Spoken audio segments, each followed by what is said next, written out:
सो हम लोग question relation तक डिस्कस कर चुके हैं, ठीक है।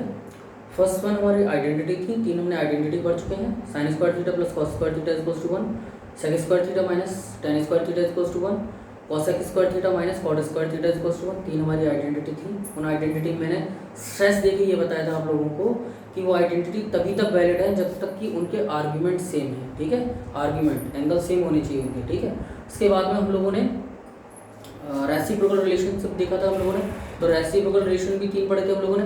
Sign and cosec, sine theta into cosec theta equals to 1, cos theta into sec theta equals to 1 and cot theta into tan theta equals to 1। वहाँ पर भी मैंने स्ट्रेस देके ये कहा था आपको कि आर्ग्यूमेंट यानी एंगल जो होने चाहिए वो सबके सेम होने चाहिए। मतलब sine and cosec equals to 1 तभी होगा जब उन दोनों के एंगल सेम हो, ओके। इसके बाद में हम लोग क्वोशिएंट रिलेशन डिस्कस कर चुके हैं। क्वोशिएंट रिलेशन में क्या बताया मैंने, दो क्वोशिएंट रिलेशन होते हैं, tan theta is equals to cos sin theta upon cos theta and cot theta is equals to cos theta upon sin theta. Now today we will discuss the next relationship that is complementary relationship, okay. So fourth one is, first one is identity, second one is reciprocal, third one is quotient relation. So fourth one is complementary relationship, okay. So first one is, देखिए जब हम लोग trigonometric ratios को ही deal कर रहे थे, discuss कर रहे थे उस समय, तो मैंने बताया था कि जो कॉस होता है वो कॉम्प्लीमेंट ऑफ साइन होता है, ओके। अब अगर कॉस, साइन का कॉम्प्लीमेंट कॉस होगा तो कॉस का कॉम्प्लीमेंट साइन होना चाहिए, क्योंकि भाई हम लोग जानते हैं कि अगर थीटा का कॉम्प्लीमेंट 90 माइनस थीटा है तो 90 माइनस थीटा का कॉम्प्लीमेंट थीटा हो जाएगा, ओके। तो सिमिलरली यहाँ पर कि sin 90 minus theta, this is the complement of sin theta is equals to cos theta, and vice versa is also true, that is cos 90 minus theta is equals to sin theta, okay student. So next complementary relationship is tan 90 minus theta can be written as cot theta, or we can also rewrite as cot 90 minus theta is equals to tan theta.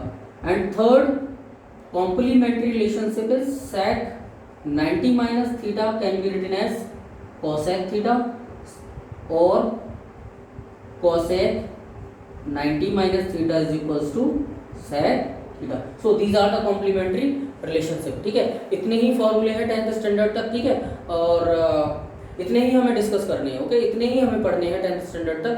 After 10th 11th में बहुत सारे फॉर्मूले और भी बढ़ जाते हैं, ठीक है, पर 10th स्टैंडर्ड तक हमें तीन ही चार तरह के फॉर्मूले पढ़ते हैं। पहला हमारा आइडेंटिटी, दूसरा reciprocal relation, third one is quotient relation, fourth one is complementary relationship, okay.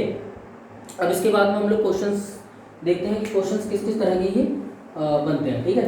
तो देखिए जिसमें टाइप 1 में हमारा जो क्वेश्चन आ जाता है, देखिए आप एनसीईआरटी करें चाहे एमएल करें, आप जिस तरह से जो टॉपिक मैं पहले ले रहा हूँ आप उसी टॉपिक के क्वेश्चंस आप करिएगा, ठीक है। एनसीईआरटी में मैं एनसीईआरटी को लेके चल रहा हूँ, ठीक है। आप अगर एमएल सॉल्व कर रहे हैं तो एमएल में आप ये देखिएगा कि जो मैंने टॉपिक पहले पढ़ाया है इस टॉपिक के क्वेश्चंस कहाँ दे रखे हैं, ठीक है, वही क्वेश्चंस आप करिएगा, ठीक है। बाकी मैं एमएल में सीक्वेंस देख के एक बार मैं आपको बता दूंगा, ठीक है। जो मैं अभी टॉपिक पढ़ा रहा हूँ पहले आप इसी टॉपिक के क्वेश्चंस करिएगा, शीट में आपको प्रोवाइड करा दूंगा, ठीक है, ओके। सो टाइप 1 में क्वेश्चन कुछ इस तरह से दे रखे होंगे आपको कि हमें देखो 6 रेशियोज होते हैं, sine cos tan cosec sec and cot. इन 6 रेशियोज में जो टाइप 1 का क्वेश्चन बनता है कुछ इस तरह से बनता है कि हमें 6 में से किसी एक ट्रिग्नोमेट्रिक रेशियो की वैल्यू दे दी जाएगी, ठीक है, जिसकी हेल्प से हमसे अदर ट्रिग्नोमेट्रिक रेशियोज की वैल्यू पूछी जाएगी, ओके। जैसे 5 6 में से किसी एक रेशियो की वैल्यू दे दी गई और हमसे कहा कि भाई इसकी हेल्प से जो बाकी के रेशियोज बचे हुए हैं इनकी वैल्यू बताओ, ठीक है। तो इस तरह के क्वेश्चंस को सॉल्व करने के हमारे पास दो तरीके होते हैं, दो मेथड होते हैं। First one is with the help of triangular method, okay. Second one is with the help of identities, ठीक है। मैं दोनों ही डिस्कस कर रहा हूं आपको, देखिए